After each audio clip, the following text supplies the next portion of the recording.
여러분, 오늘 본문을 통하여서 귀신 들린 딸을 두었던 한 어머니를 우리는 만나게 됩니다. 자, 그런데 이 여인은요, 믿음의 중심에 있었던 사람이 아닙니다. 신앙 공동체 안에서 또 오래 훈련받은 사람도 아닙니다. 오히려 정결하지 않다고 여겨지던 이방 여인이었습니다. 그리고 놀랍게도 예수님은 그 이방 여인의 믿음을 보시고 이렇게 말씀하십니다. 여자여, 내 믿음이 크도다. 성도 여러분, 이 여인은요, 처음부터 큰 믿음을 가지고 있었던 것이 아니었습니다. 처음에는 그저 귀신 들려 고통당하는 그 딸을 낫게 하기 위하여서 절박하게 부르짖었을 뿐이었습니다. 자, 그런데 어떻게 큰 믿음을 가진 사람이 되었는가? 오늘 이 여인을 통하여 주님이 기뻐하시는 큰 믿음이 무엇인지 한번 살펴보도록 하겠습니다. 우리 21절을 한번 같이 다시 한번 읽겠습니다. 21절 시작. 예수께서 거기서 나가사 두로와 시돈 지방으로 들어가시니라. 여러분, 이 말씀을 보면 겉으로 보면 아주 평범합니다. 예수님은 제자들과 함께 이 지역, 저 지역을 돌아다니시면서 복음을 전하지 않으셨습니까? 예수님이 한 지역을 떠나서 다른 지역으로 이동하셨다는 그런 얘기처럼 들립니다. 하지만 당시 유대인의 시선으로 보면 이 문장은 굉장히 의외예요.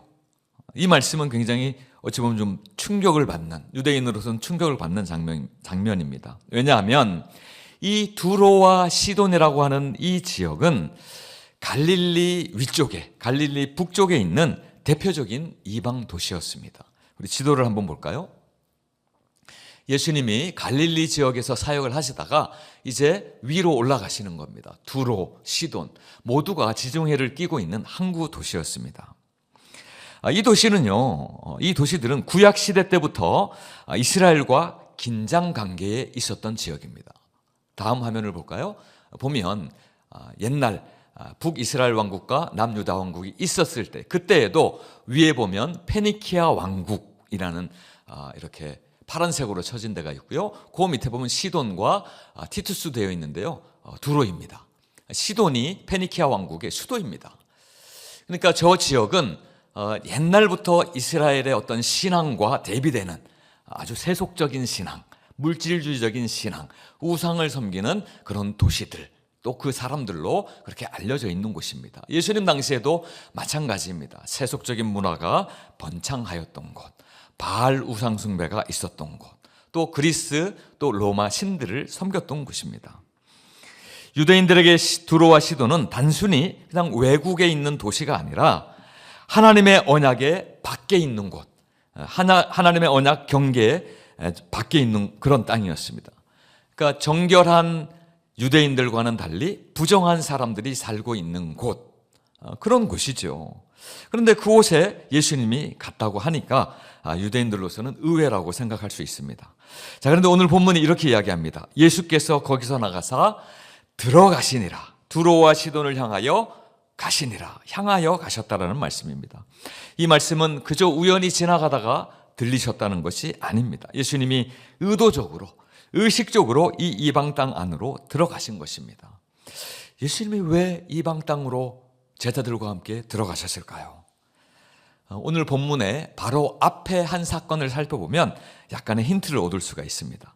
예수님은 이 바로 앞에서 예루살렘에서 온 바리새인들과 서기관들과 무엇이 정결하게 하는가라는 주제를 가지고 아주 격렬하게 논쟁을 하셨습니다.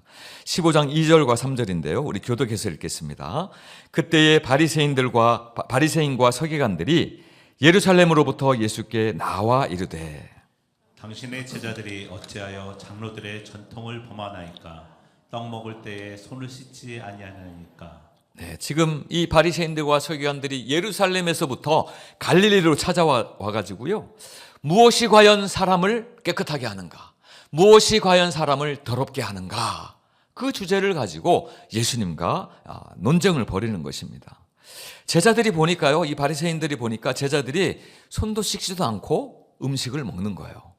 이 바리새인들이 보았을 때에 손을 씻지 않은 손으로 음식을 만지면 그 음식이 부정해집니다.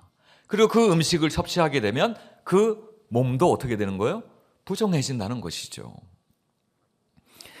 그렇게 이야기하였어요. 그러니까 예수님이 뭐라고 이야기하십니까? 아니다. 사람의 몸을 더럽히는 것은 무엇이라고 이야기합니까?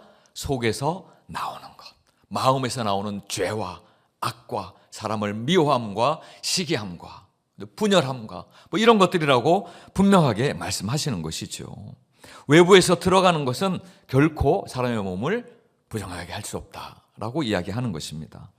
자, 이 일 이후에 이제 예수님이요, 그 논쟁의 자리 가운데 제자들도 같이 있지 않았겠습니까?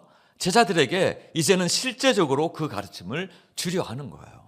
그러니까 예수님이 제자를 데리고 정결하지 않은 땅이라고 생각하는 이방인의 도시로 들어가게 되는 것입니다. 그러니까 비전 트립, 아니면 미션 트립, 아니면 필드 트립을 나가는 거죠. 이제 실제적으로 삶의 현장 가운데 나아가서 내가 가르친 그것을 실제로 너희들이 보고 깨달아라, 그렇게 말씀하시는 것이죠.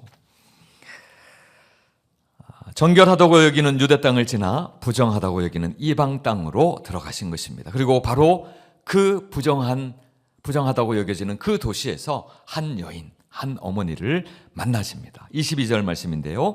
가나안 여자 하나가 그 지경에서 나와서 소리질러 이르되 주 다윗의 자손이여 나를 불쌍히 여기소서 내 딸이 흉악하게 귀신 들렸나이다. 이 마태복음을 기록한 마태는 이 여인을 가나안 여자라고 그렇게 기록하고 있습니다. 자, 그런데 동일한 사건을 기록한 마가복음의 마가는요, 이 여인을 헬라인이었다, 그러니까 그리스 사람이었다라는 거죠. 명백하게 누가 봐도 이방 여인입니다. 그리고 수로보니게 여인이었다 말씀하고 있습니다. 아까 보았던 페니키아 지역 있죠? 거기를 보니게가 한자로 음차한 거죠. 보니게. 그리고 수리아 지방입니다. 그러니까 수로보니게 여인. 그러니까 수리아 페니키아 지방에 살았던 한 여인이라고 이야기하는 것입니다. 자, 가나안 여자, 이 표현은 그냥 국적과 또 민족성을 이야기하는 것이 아닙니다. 여러분, 가나안 족속들은 이미 오래전에 멸망당하여서 사라졌잖아요. 그런데 마태가 그 가나안이라는 이름을 다시 꺼내서 그 여자에게 붙이는 것입니다. 유대인들의 기억 속에서 가나안 사람 하면 어떤 의미가 있습니까? 약속의 밖에 있는 사람, 하나님의 은혜의 경계 밖에 있는 사람, 약속이 없는 멸망할 사람들, 그리고 부정한 사람들이라는 그 의미가 있는 것입니다. 그러니까 다시 말하자면 이 가나안 여자라고 하는 것은요, 그 자체로서 부정함과 또 경계의 대상이 되는 겁니다. 유대인으로서는 경계해야 되는 대상이에요. 만나면 안 되는 여자라는 것을 그 이름을 통하여서도 우리에게 알려주는 것입니다.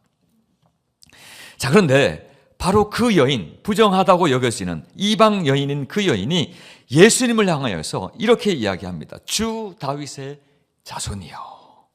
여러분, 성경에 다윗의 자손 하면 그냥 어떤 사람을 높이는 존칭의 의미가 아닙니다.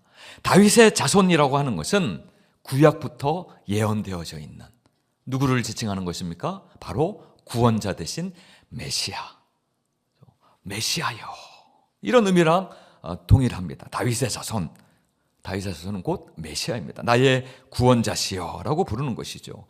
여러분, 예루살렘부터 갈릴리까지 쫓아와서 예수와 격렬하게 율법 논쟁을 하였던 바리새인과 서기관들은 누구보다도 성경을 잘 알고 있었던 사람들이요, 누구보다도 구약에 예언된 메시아를 기다리던 사람들입니다. 자, 그런데 그들이 예수님께 나와서 뭐라고 부릅니까? 다윗의 자손이라고 불렀습니까? 메시아라고 불렀습니까? 아니요, 인정하지 않았습니다. 당신은 왜?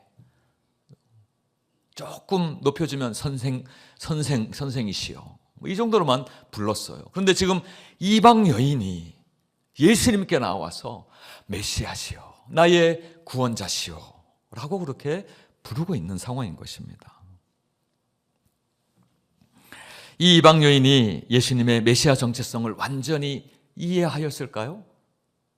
유대교의 그런 내려오는 그런 말씀을 듣고 그 메시아가 바로 예수님이다라고 그렇게 이해했을까요? 그럴 것 같지는 않아요. 만약에 그랬으면 마태가 가나안 여자, 마가가 헬라인 이렇게 부르지 않았겠죠. 어찌 보면 그 율법을 모르고 하나님의 말씀도 모르고 하나님의 언약도 잘 모르는 그 여인이 이제 예수님께 나아와서 무엇을 구하고 있습니까? 다윗의 자손 예수여 라고 부르며 자비와 긍휼을 구하고 있는 것입니다. 나를 불쌍히 여기소서. 여러분, 이 여인은 자기 자신의 어떠함을 이야기하잖아요. 내가 그래도, 예수님 들어보세요, 그래도 내가 이만큼 살았습니다. 이만큼 성실하게 살았습니다. 그런 이야기 하지 않습니다. 그저 예수님께 나와 불쌍히 여겨주소서 라고 소리 지르는 거예요. 지금 체면이고 뭐고 없습니다. 여러분, 왜 이 여인이 체면을 차리지 않았을까요? 체면보다 중요한 것이 있었기 때문에 그래요. 왜 그렇습니까? 내 딸이 지금 흉악하게 귀신 들렸나이다. 고통 가운데 있나이다. 지금 이 여인은요, 자기 삶의 가장 아픈 자리, 가장 숨기고 싶은 그 현실을 그대로 가지고 누구에게로 나가고 있는 거예요? 다윗의 후손, 다윗의 자손, 나를 구원하실 수 있는 분, 나의 모든 상황을 다시 회복시켜 주실 수 있는 분, 그분에게로 나아가고 있는 것입니다. 여러분, 이 여인이 이렇게 이야기하지 않았어요. 주님, 저도 그래도 이만큼이면 훌륭하지 않습니까? 내가 당신이 다윗의 자손인 줄 알고 있지 않습니까? 훌륭하지요? 믿음이 있지요? 그러니 제 얘기를 좀 들어주시겠습니까? 저를 도와주시지 않겠습니까? 그렇게 말하지 않았다는 거예요. 주님, 제 삶이 너무 망가져 있습니다. 너무 무너져 내려 있습니다. 주님이 아니시면 도울 분이 없습니다 라고 나오는 것이죠. 여러분, 이 여인의 큰 믿음이 바로 이 고백에서 시작하고 있습니다. 자신의 자격을 내세우지 않고 자신의 상처를 숨기지도 않고요, 구원 얻기에 자신은 부정하다는 사실을 알면서도 예수님께 나아오는 용기입니다. 우리도 예수님께 나아갈 때에 내가 스스로 쳐놓은 어떤 경계선이 있을 수 있습니다. 그 경계선 안에서, 아니면 어떤 자격이 있어야만 주님께 나아갈 수 있지 않을까, 그렇게 생각하는, 은연중에 그렇게 생각하는 모습이 있습니다. 지금 이 모습으로는, 지금 이렇게 망가져 있고 무너져 내려 있는 이 모습으로는 하나님께 나아갈 수 없습니다. 하나님, 조금만 기다려 주세요. 조금 내 주변을 정리를 하고 그래도 주님 보시기에 부끄럽지 않은 상태에서 나가도록 하겠습니다. 뭐 이런 마음으로 하나님께 나가지는 않습니까? 이 여인의 모습은 우리에게 분명히 말씀해 줍니다. 하나님의 은혜는 이미 정결해진 사람, 이미 온전해진 사람에게서 시작되지 않는다라는 것입니다. 여러분, 완전하신 하나님 앞에 완전한 자가 있을까요? 우리는 예수님 다시 오시는 그날까지, 그 순간, 그 바로 직전까지도 불완전한 존재입니다. 완전하지 않습니다. 그래서 우리는 계속해서 거룩해져가는 그 걸음을 주님 다시 오실 때까지 걸어가는 존재라고 말씀하고 있지 않습니까? 하나님의 은혜는 누구든지요, 예수님께 나오는 바로 그 사람에게서 시작된다는 것을 여러분 꼭 기억하시기 바랍니다. 이제 이 여인의 외침에 예수님께서 반응하시는데요, 그 반응이 조금 의외예요. 23절 말씀 같이 한번 읽어보겠습니다. 시작. 예수는 한 말씀도 대답하지 아니하시니 제자들이 와서 청하여 말하되 그 여자가 우리 뒤에서 소리를 지르오니 그를 보내소서. 예수는 한 말씀도 대답하지 아니하셨다. 묵묵부답으로 반응하십니다. 여러분, 우리 신앙생활에서 가장 힘든 순간이 언제입니까? 물론 우리의 삶 가운데서 어려운 일이 생길 때에, 힘든 일이 생길 때 힘들지요. 근데 그것보다도 그 힘든 일들을 가지고 주님께 나아가 아무리 기도하고 간구해도 하나님께서 아무 반응이 없을 때에 너무 힘들잖아요. 어렵습니다. 여러분, 이 여인은 분명히 자신의 문제를 가지고 올바른 대상에게 나왔어요. 그 문제를 해결해 줄 수 있는 분, 메시아 대신 예수님이죠. 그런데 예수님 어떻게 하세요? 아무 말씀하지 않으세요. 여기서 우리가 분명히 해야 할 것이 있습니다. 여러분, 예수님의 침묵이 절대로 무관심을 이야기하지 않습니다. 예수님이 응답하지 아니하신다고 우리에게 관심이 없다는 것이 아니라는 것입니다. 성경에서 가끔 예수님이, 또 하나님이 침묵하시거든요. 말씀하지 않거든요. 그때에는 하나님의 의도가 있습니다. 그의 믿음을 드러내려고 하시는 거예요. 그의 믿음이 어디에 기초하고 있나 시험하시는 것입니다. 지금 이 순간도 이 여인에게는요, 믿음이 자라는 시간입니다. 믿음이 성장하는 시간이에요. 짧은 시간이 일지언정 그 믿음이 자라는 것이죠.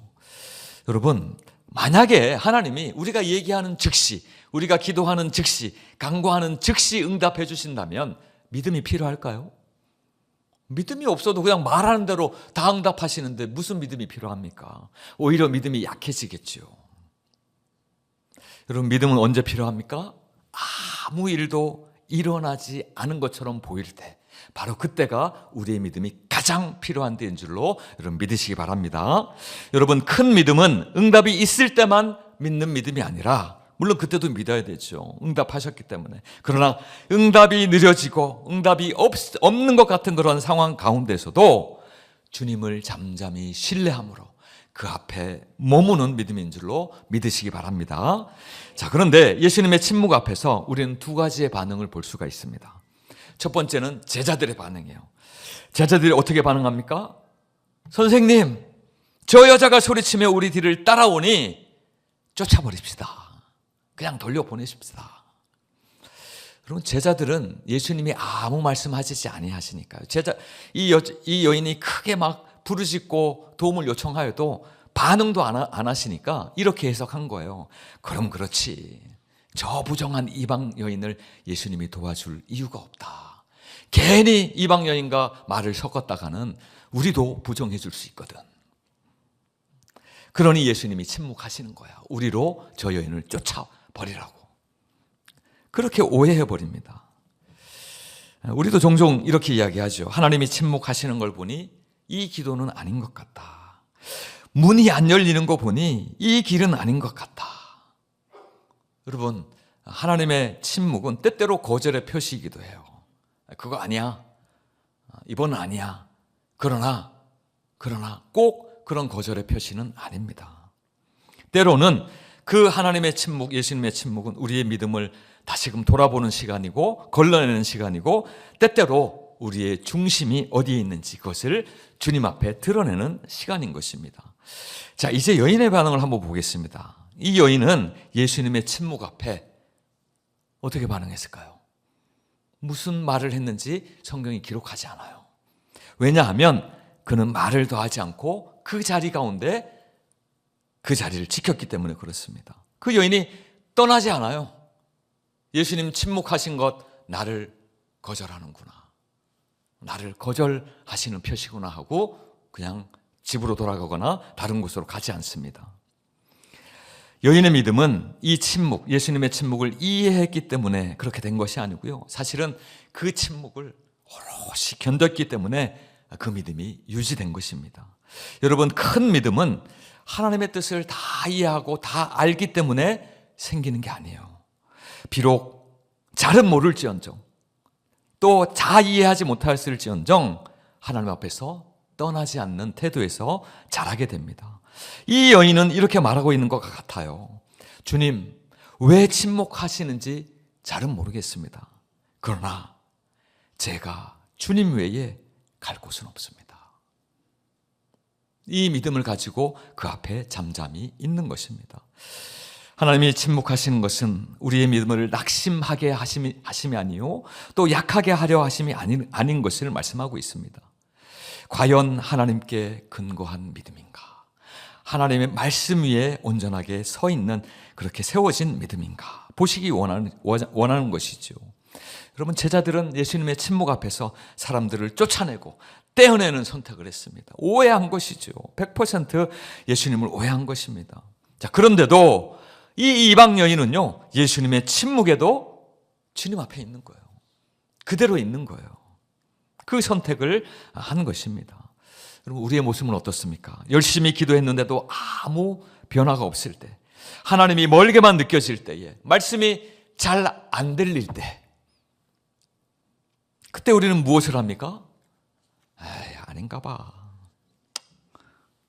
그러면서 물러서십니까? 아니면 그래도 주님 곁에 머뭅니다. 나는 오직 주님입니다 하고 그렇게 버티십니까? 오늘 말씀은 우리에게 이렇게 말씀합니다. 큰 믿음은 하나님의 침묵을 내 생각대로 해석하고 판단하는 것이 아니라 하나님의 침묵에도 그 곁에 머무는 그 선택인 줄로 믿으시기 바랍니다. 이렇게 아무 변화도 일어나지 않는 것처럼 보이는 그 순간에도 그 여인은요, 떠나지 않았어요. 자리를 지켰습니다. 자, 그런데 그 정도 믿음을 보였으면 뭔가 좋은 일이 일어나야 되잖아요. 이 여인이 원하는 바가 이루어져야 되잖아요. 자, 그런데 상황은 더 힘들어집니다. 24절 말씀인데요. 같이 한번 읽어보겠습니다. 시작. 예수께서 대답하여 이르시되 나는 이스라엘 집에 잃어버린 양 외에는 다른 데로 보내심을 받지 아니하였노라 하시니. 예수님이 응답하시는데요. 말씀하셨어요, 드디어. 그런데 그 말씀을 보니까 나에게 불리한 것 같아요. 이 말씀은 얼핏 들으면 이런 말씀 같아요. 나는 너를 위해 오지 않았어. 너 이방 여인, 너를 위해 오지 않았어. 이런 말로 들립니다. 이방 여인의 입장에서 보면 예수님께서 이제는 더 노골적으로 거절하는 것처럼 보이는 거예요. 그죠? 나는 이스라엘 집에 잃어버린 양 외에는 다른 데로 보내심을 받지 않았다. 나는 이방인을 절대 돕지 않겠다. 뭐 이런 의미까지도 볼 수 있는 것이죠. 과연 그렇습니까, 여러분? 근데 여러분, 이 말씀은요, 그렇지 않습니다. 예수님은 지금 하나님의 구원의 역사, 하나님의 구속사, 그 질서를 이야기하고 있는 거예요. 하나님이 어떻게 사람들을 구원하시는가, 그 질서와 방향을 이야기하고 있는 것입니다. 여러분, 하나님의 구원 역사는 무질서하게 이루어지지 않습니다. 성경이 그것을 이야기하고 있어요.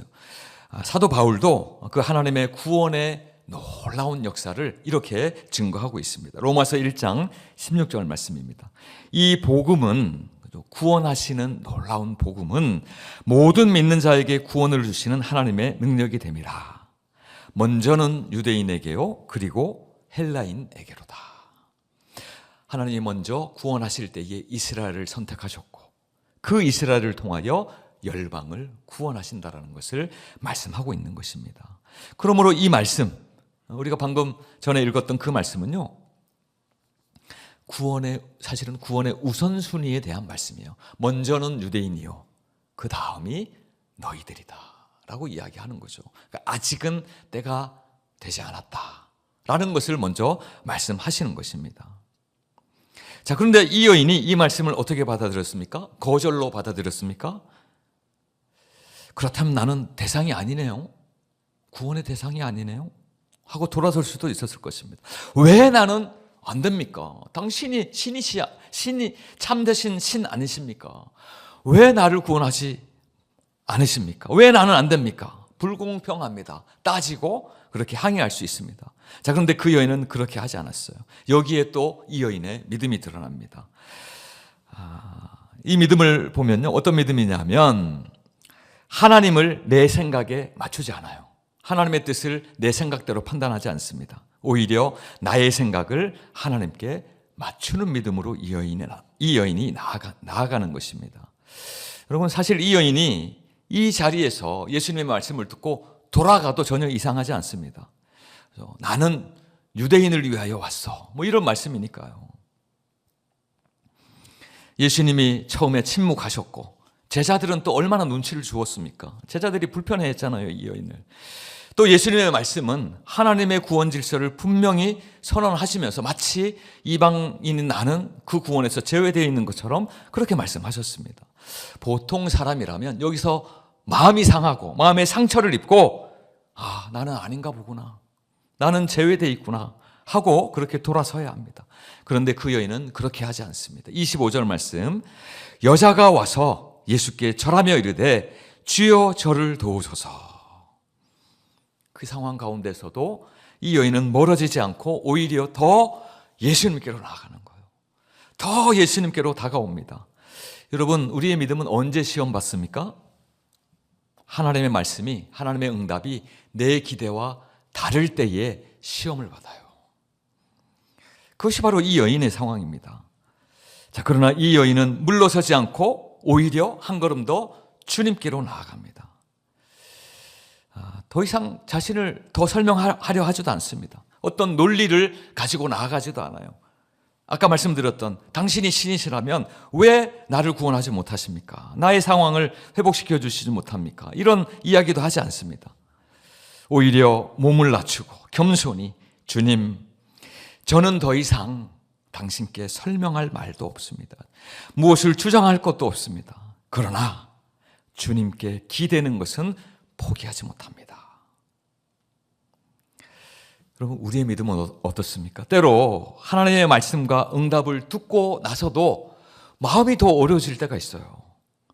하나님이 분명히 응답하셨는데 내가 바라던 응답이 아니에요. 그럴 때가 분명히 있습니다. 말씀을 듣는데도 자꾸 마음에 부담이 되고 부대껴요.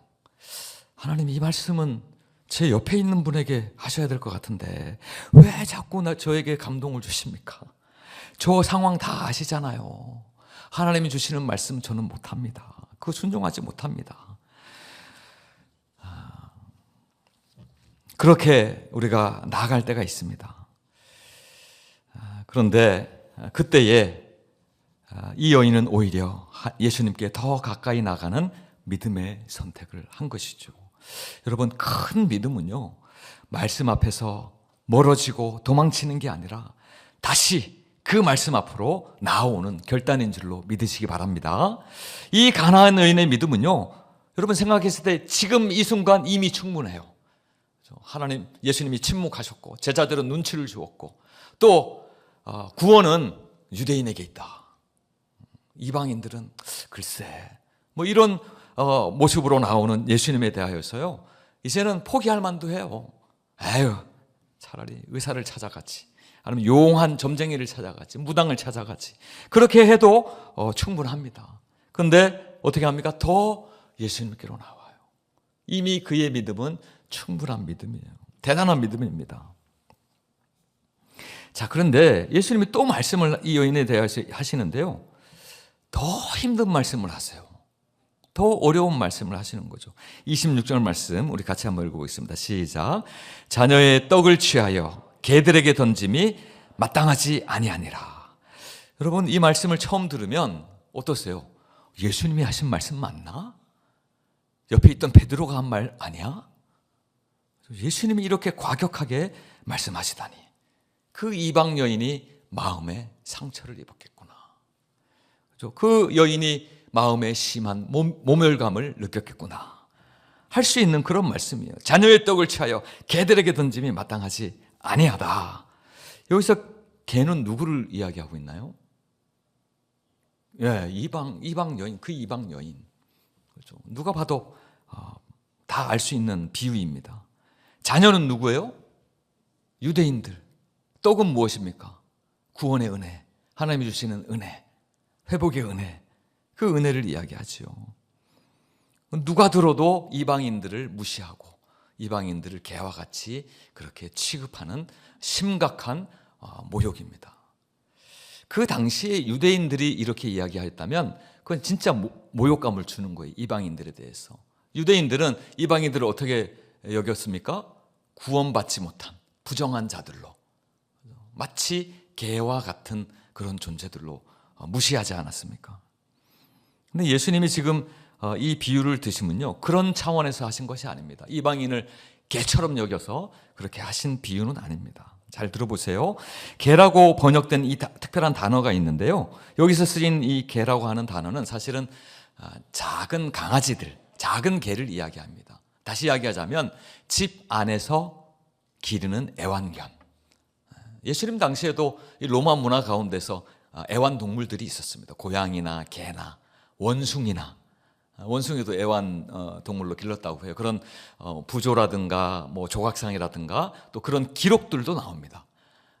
그 애완동물들을 바라보면서 가지는 감정은 우리와 똑같아요. 우리 현대인들과 가족같이 그렇게 애지중지하고 사랑하고 정을 주는 그러한 동물들입니다. 그러니까 여기서 하시는 말씀은 단순히 들에 돌아다니는 들개들, 사나운 그런 개들, 길거리의 개들, 그런 개들을 이야기하신 것이 아니고요, 집안에서 가족들로부터 사랑을 받는 그 개를 이야기하는 것입니다. 주인의 식탁에서도 함께 왔다 갔다 하면서 그 식탁에 있는 음식들, 뭐 떨어지는 것들, 주인이 또 주잖아요, 음식을. 여러분들 혹시 개를 키우시는 분들 계시면 아마 내가 먹는 거 이렇게 맛있는 거 먹을 때 사랑하는 남편과 아니면 사랑하는 아내가 먼저 생각나기보다 집에 있는 우리 해피가 먼저 생각날 때가 분명히 있으실 거예요. 부인하실 수 없을 거예요. 그런 것처럼 그렇게 떨어지는 그런 부스러기 같은 것을 받아 먹는 그 개를 이야기하는 거예요. 그러니까 이 비유는 그냥 단순히 그 비유인 거예요. 비유. 그 개를 비유하시는 거예요. 자녀의 떡은 먼저 자녀에게 주는 것이 맞다.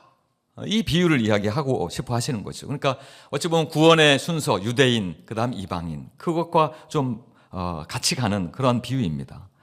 자, 그래서 예수님께서 오해할 수 있는 왜 이런 과격한 비유를 드셨을까? 그 여인의 믿음을 꺾으려고 그렇게 하셨던 걸까? 아닙니다. 아까도 말씀드렸듯이 그 여인의 믿음을 다시 한번 보시는 거예요. 그 여인의 믿음이 과연 어디에 근거해야 되는지를 이 비유를 통하여서도 보여주시는 것입니다. 여러분, 믿음이 언제 가장 분명하게 드러납니까? 우리가 축복받을 때, 또 기도가 응답받을 때, 하나님이 나를 칭찬하신 것 같을 때, 물론 그때도 우리의 믿음이 더 성숙할 수 있죠. 그러나 믿음은 존중받지 못한다고 느껴질 때, 내 자존심이 건드려질 때에 가장 분명하게 드러나요. 그때에도 주님 앞에 서 있을 수 있는가? 그때에도 주님이 회복시켜 주심을 바라고 주님을 바라볼 수가 있겠는가라는 것이죠. 자, 그런데 바로 그곳에서 여인은 아주 놀라운 믿음의 고백을 합니다. 27절 같이 한번 읽겠습니다. 시작. 주여 올소이다마는 상에서 떨어지는 부스러기를 먹나이다. 성도 여러분, 이 여인의 고백은요, 예수님이 비유로 이야기하시니까 자기도 그 비유를 맞받아치는 그런 어떤 대답, 재치 있는 대답, 그런 것이 아닙니다. 이 여인의 믿음이 어디까지 자라나는지를 보여주는 고백입니다. 주여 올소이다마는, 그 비유가 맞습니다마는, 나는 그냥 주인의 상에서 떨어지는 부스러기 정도 먹는 그런 존재인 것 맞습니다마는 이라고 이야기하는 것이, 자기의 상황을 말씀에 비추어서 그대로 인정하는 거예요. 말씀을 바꾸려 하지 않습니다. 그 말씀을 인정하는 것입니다. 그러나 그 개들도 제 주인의 상에서 떨어지는 부스러기를 먹습니다. 그 부스러기로 인하여 회복되어지고 행복한 삶을 누리는 것 아니겠습니까? 이렇게 이야기하는 거예요. 주님, 저는 그 자녀의 자리, 유대인들이 받는 그 자리는 아닐지 모르겠습니다. 그러나 그 개처럼 주인의 집 안에 있는 것 아니겠습니까? 그리고 그 집의 은혜는 나에게는 부스러기만이라도 충분합니다. 그 부스러기 은혜만 있어도 나의 모든 상황을 온전하게 회복시킬 수 있을 만큼 풍성합니다 라는 고백인 것입니다. 여러분, 이 여인은요, 자신의 위치는 한없이 낮추면서도 하나님의 은혜는 절대로 축소하지 않습니다. 이것이 믿음입니다. 여러분, 먼저는 이스라엘이라는 구원의 질서를 인정하고 그 은혜가 이방인에게 흘러올 만큼 차고 넘치는 은혜임을 확신한 거예요. 이것이 바로 복음의 본질입니다. 여러분, 복음 어떻습니까? 나눠주면 나눠줄수록 풍성해지는 것이 예수 그리스도의 복음 아닙니까? 저는 지난 철야 때 우리 부흥회 끝나고 성찬식을 아주 은혜롭게 진행하였잖아요. 성찬식을 보통 우리 진행하면 한밀교회는 은혜 가운데에 우리 세례받지 아니한 아이들들도 뭘 줍니까? 빵 하나씩 주잖아요. 그죠? 예수님의 애찬을 함께 나누도록. 너무 좋은 그런 모습인 것 같아요. 그래서 이제 아이들만 이제 빵을 나눠 준다고 제가 광고를 먼저 했잖아요. 근데 중간쯤에 쪽지가 올라왔어요. 목사님하고 느낌표가 있더라고요. 목사님, 오늘은 우리 어른 성도님들에게도 빵을 하나씩 나눠줄 수 있습니다. 그렇게 쪽지가 올라온 거예요. 그래서 제가 또 광고를 하지 않았습니까? 우리 어른 성도님들도 오늘은 빵을 하나씩 받아가시기 바랍니다. 막 여기저기서 환호성이 들리는 거예요. 빵 그 하나에 그렇게 환호성 지를 건 아닌데 우리 하멜 성도님들이 너무 겸손하시고 너무 이렇게 좋으셔서 너무 이렇게 환호해 주시더라고요. 자, 그리고 나서 이제 성찬식이 한창 진행이 되었어요. 많이들 오셨으니까요.